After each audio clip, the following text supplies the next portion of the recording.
বিনোদ কোথায়? শুয়ে আছে। কি হয়েছে ওর? সোজা কথায় বল। আগে দিদি তো মাথা তুলতে পারছে না। ও, মাথা তুলতে পারছে না? তাহলে আমিই গিয়ে দেখি। সর। না, মানে দিদি বলল দুদিনের পেলে করতে পারবে না। বিনোদ, তুই বাড়াবাড়ি করছিস কিন্তু। পিপিলিকার পাখা গজায় মরিবার তরে, এ প্রভাব তুই ভুলে যাস না। এর ফল কিন্তু ভালো হবে না বিনোদ। তুই সকলের উপর শোধ তুলতে চাস, তুই থিয়েটারকে জব্দ করতে চাস, তুই আমাকে জব্দ করতে চাস। আমাকে পারবি না, গিরিশ ঘোষকে জব্দ করতে পারবি না। তুই কি ভাবিস? হ্যাঁ, কি ভাবিস তুই? তোকে ছাড়া চৈতন্য লীলা হবে না। গিরিশ ঘোষ তৈরি করে নেবে অন্য কাউকে তোর জায়গায় 21 তারিখের মধ্যে। মনে রাখিস, উঠতে হবে না তোকে স্টেজে, উঠতে হবে না।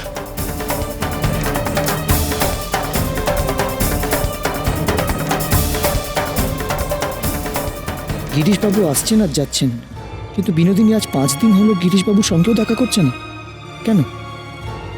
কি হয়েছে তার? অসুখ? কি অসুখ?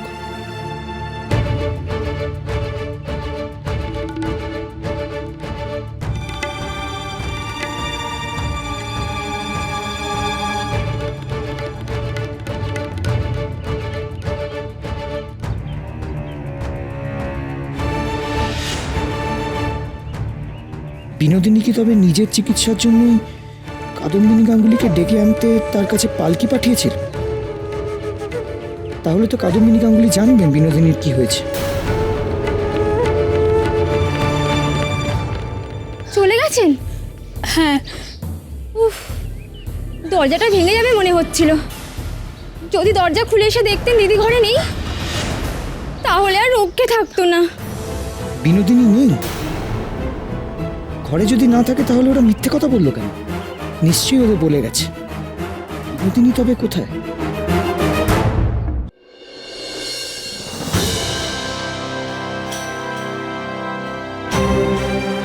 দিদি, ও দিদি, দিদি কথা কইছো না কেন দিদি?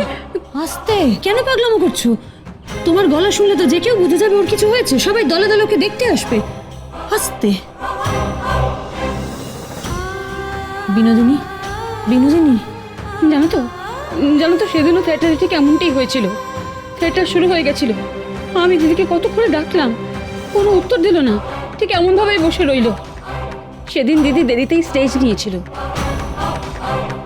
বিনোদিনী, তুমি শুনতে পাচ্ছ আমার কথা? তোমার কিচ্ছু হয়নি। তোমার মনে হচ্ছে তুমি কথা বলতে পারছো না, নড়তে পারছো না, কিন্তু আসলে তা নয়।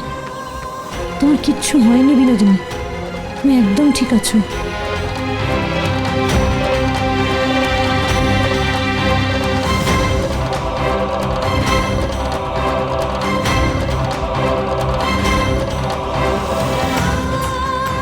বিনোদিনী, তোমাকে থিয়েটার থেকে কেউ তাড়াতে চায় না, কেউ তাড়াতে চায় না। তুমি থিয়েটারের প্রাণ। তোমাকে ছাড়া ওদের চলবে কেমন করে? তোমাকে ছাড়া প্লে হবে, লোকে আসবে, আর লোক না এলে হল তো উঠে যাবে। তোমার প্লে তুমি ছাড়া হবে না বিনোদিনী, কারণ তুমি যেটা পারো সেটা আর কেউ পারে না।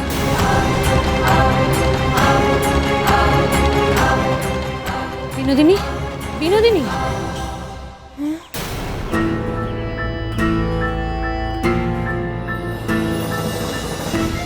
ও দিদি, দিদি, দিদি গো, তোমার কি হয়েছিল দিদি? তুমি কেন আবার আগের মতো বলি না, কতবার বারণ করবো তোমাকে? কেন এরকম করছো? আস্তে কথা বলো। বিনোদিনী, তোমার শরীর এখন ঠিক লাগছে? ঠিক আছে, আবার এমনটা হলো জানো তো। মন থেকে চাইছি, কিছুতেই নড়তে পারছি না। মনে হচ্ছে ভেতর থেকে কে যেন বেঁধে রেখেছে আমার। তুমি এসব নিয়ে এখন একদম ভেবো না। বলি না, একটু জল নিয়ে এসো তো। হ্যাঁ, আসছি আমি।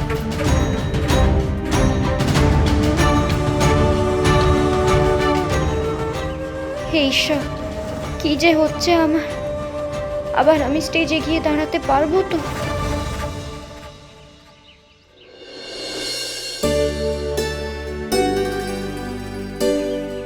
কি দেখোস দিদি ভাই? খাওয়ানোর লাইগা দেখোস নাহি বানানোর লাইগা দেখোস? খাবার জন্য। বানানোর লাইগা দেখো, সব কিছু শিক্ষালো। শ্বশুর বাড়ি গিয়া বানাইতে হইব তো। ধুর, তোমার কেবল একই কথা, আমি বিয়ে করব না। আমি যা বুঝছি তাতে তোর বিয়া হইব না। তোর বাপেরে কইলাম একটা ব্যবস্থা করতে, সে কয় তার মেয়ে বুঝি এখনো ছুটো আছে। আমি যাচ্ছি। আরে দাঁড়া দাঁড়া, বয় বয়, এই নে তক্তি খান ধর। হ্যাঁ, এতক্ষণ ছিলি কই? আমি শশীখুড়ির সঙ্গে ছিলাম স্কুলে। বাবা বলেছে শশীখুড়ি যখন বাচ্চা বাচ্চা মেয়েগুলোকে পড়াবে, সেখানে থেকে আমি যেন তাকে তখন সাহায্য করি। সাদে কি কইছি তোর বাপের কোনো গরজ নাই? দেশোদ্ধার করতেছে, দুজনে মিলা দেশোদ্ধার করতেছে। একজন মিটিং মিছিল করছে আর একজন ডাক্তারি। তুমি কার কথা বলছো গো ঠাকমা? যিনি আমাদের বাড়িতে নতুন এসেছেন ওনার কথা? হ, হেও তো অন্য ডাক্তারের রুগী। তোর কি দরকার তার পেছনে ছুটার? লইয়া লইছে দায়িত্ব। জানো তো ঠাকমা, যে মানুষটা এসেছেন না, উনি বেশ অন্যরকম। অন্যরকম? হ্যাঁ গো। কেন রে? হাতে হাঁটে বুঝি? না গো না, হাতে কেন হাঁটবে? কিন্তু সে কি সুন্দর গান করে। গান করে? হ্যাঁ, আমি শুনেছি তো। সে নাহি অসুস্থ মানুষ, এতটাই অসুস্থ কারো লগে নাহি দেখাই করে না, সে গান গায়। অবে বুঝি শরীর ভালো হইছে।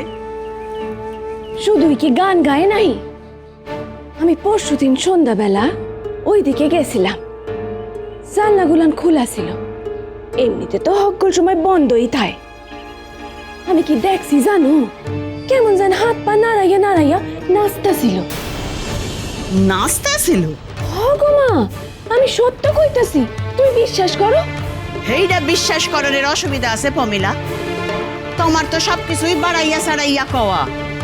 একজন বদ্দর গরের মাইয়া, সে কিনা নাচে, কি যে কস! জানতাম মা তুমি আমার কথা বিশ্বাস করবা না, এই জন্যই আজকাল আমি কিছুই কই না। সুরেন, এখানে কি চাই? জল খাবো। বিদু,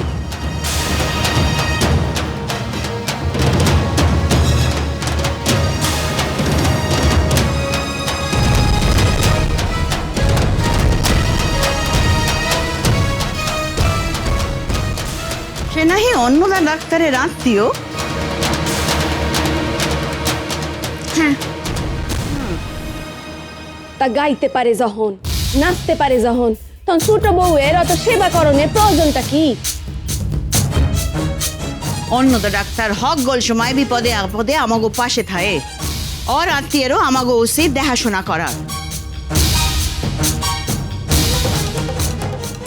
দেখা তো আমারও উচিত মনে হচ্ছে। নাচ গান করা রুগী না দেখলে চলবে কেমন করে?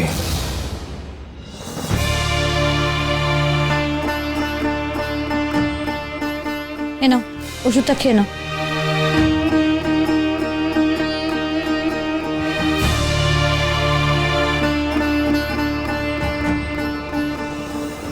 এবার তুমি বিশ্রাম নাও, কেমন? মলিনা, তোমাকে আমি ওষুধগুলো বুঝিয়ে দিচ্ছি, একটু বুঝে নাও। ওই ওষুধের বাক্স থেকে একটা পুড়িয়া এখন থেকে ঠিক 2 ঘন্টা পরে দেবে, আর তারও 1 ঘন্টা পরে ওই শিশি থেকে 1 দাগ ওষুধ, কেমন? আর বিকেলে না, থাক, বিকেলে ওষুধটা আমি এসে খাওয়াবো। তুমি কিন্তু শুয়ে থাকবে, ঘুমোবে, আর একদম চিন্তা করো না, সব ঠিক হয়ে যাবে। কিন্তু কবে ঠিক হবে? আমার কাছে তো বেশি সময় নেই। কেন? গত পরশুদিন অভিমন্যু প্লের শো ছিল। মাস্টারমশাই আমার জায়গায় প্রমতাকে দিয়ে উত্তরার পাঠটা করিয়েছেন। আজ আর কালকের শোটাও অন্য কাউকে দিয়ে কাজ চালিয়ে নেবেন, কিন্তু সামনের 21 তারিখ তো চৈতন্য লীলা আছে, সেই শো তো আমিই করব। অন্য কাউকে আমি ওই পার্ট করতে দেব না। তুমি তার মধ্যে আমাকে ঠিক করে দিতে পারবে তো বলো?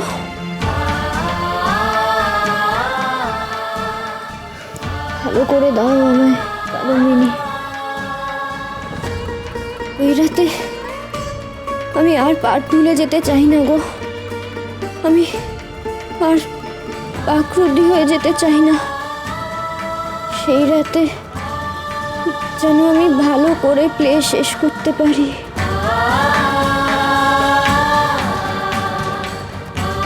কাদম্বিনী, এইটুকু ব্যবস্থা আমায় করে দাও তুমি।